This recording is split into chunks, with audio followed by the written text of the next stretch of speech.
Incoming! Yeah, Manchester, I brought a plastic bag. Hey guys, hope you guys are all doing awesome. This is my part 1 of my California trip video. So this first part of my part 1 of my California trip was just basically based in Redding, California, and like the area around that, and just reconnecting with all those my friends around that area, and just going on fun adventures with them. And then my second part was meeting a lot of new friends and reconnecting with some other friends in other parts of California on this really cool road trip I went on. Yeah, it started off really well, and like I got to reconnect with some really good friends like the first weekend I was there, and just had a lot of fun at one of my favourite places in Northern California. It's called Castle Lake, and yeah, just had so much fun with all these guys and girls. It was definitely one of the best days of this year, I reckon. It was just such a fun day.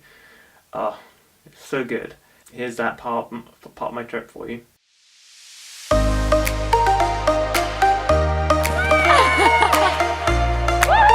Oh my! Sideways.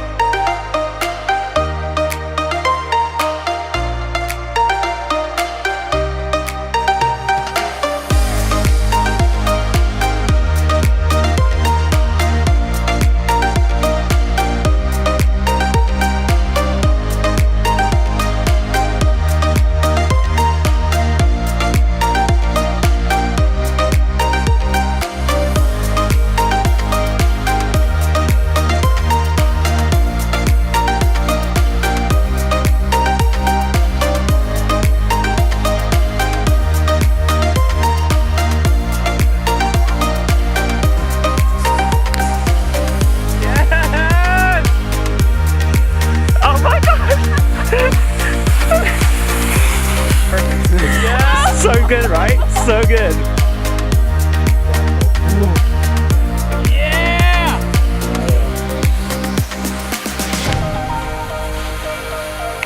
Yes.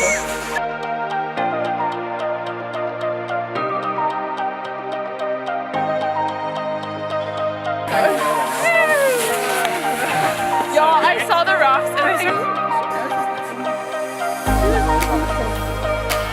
like a garbage bag.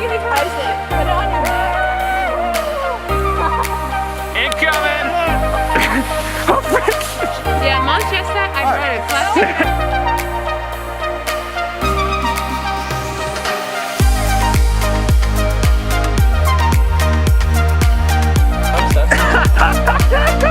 Just walking.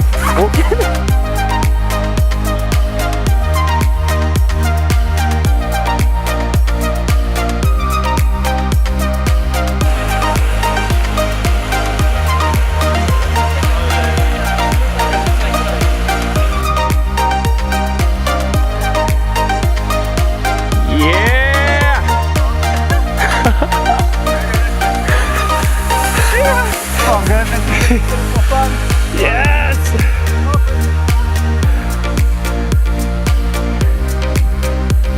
Another end to a glorious day.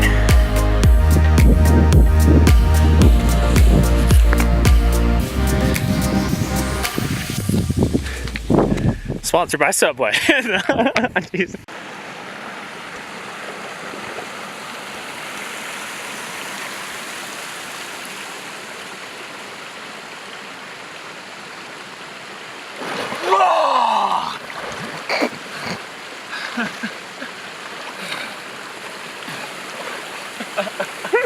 Good morning. How are you doing? I'm great. It's a little chilly out here. Just a little bit. Oh yeah, it was a good day. I could do that sliding down the snow part like literally every single day of my life. I'm really hoping that my camera's autofocus isn't like being really loud in this. I wanted to like tell my story of shared my story of climbing Mount Shasta, which was one of my physical challenge for the year, was to climb Mount Shasta. Last year I ran a marathon, this year was to climb Mount Shasta. I'll be playing a clip of like me like the day after I climbed it, and then I'll just update you after that. A little bit later in this video, but for now, I just hope you enjoy the rest of my adventures while I was up in Redding, California. I had a lot of fun.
Okay, let's tell you the story of Mount Shasta.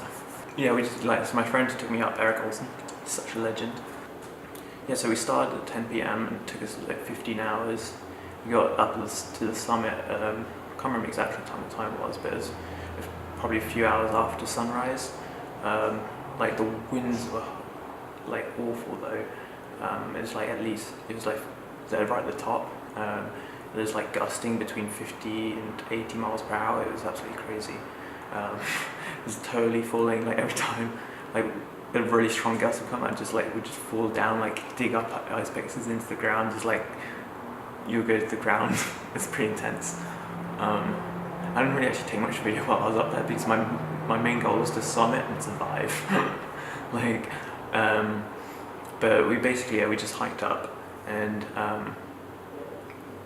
during the night, and it was pretty cool to see the sunrise. And we could kind of see the shadow of the mountain like beyond the horizon, like in the sky, but like the clouds were obscuring a little bit. But there's a cool thing that you can actually see at the top of this mountain is like when the sun comes up, like it casts a shadow that goes beyond the horizon to the sky.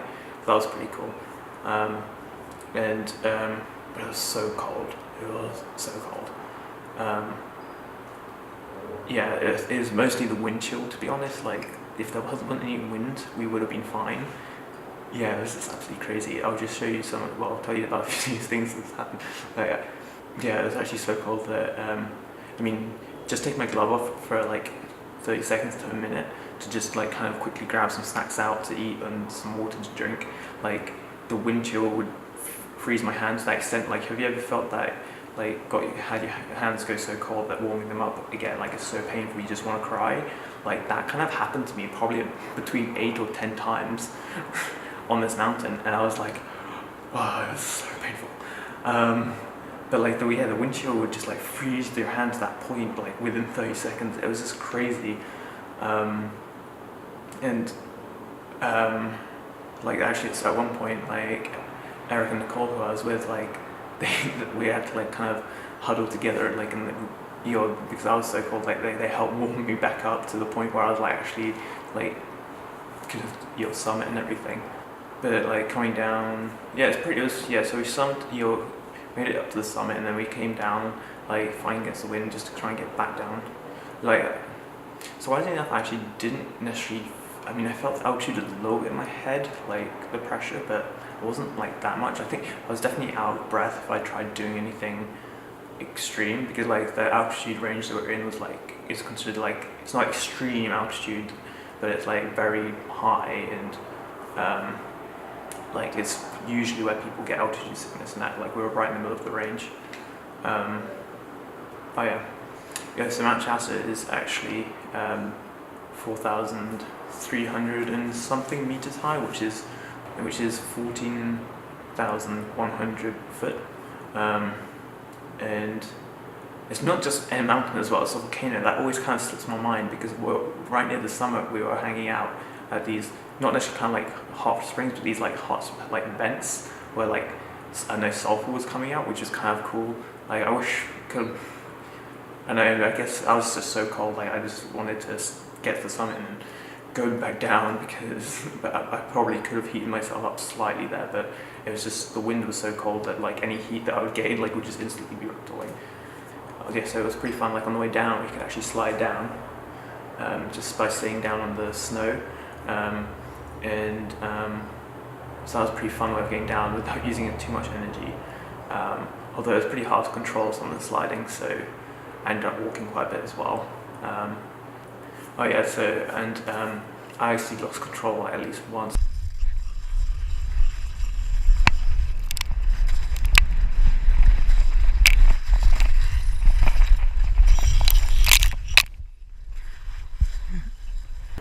This guy on the way down, like he was saying, like, dude, like the back of your legs are like scratched up from sliding.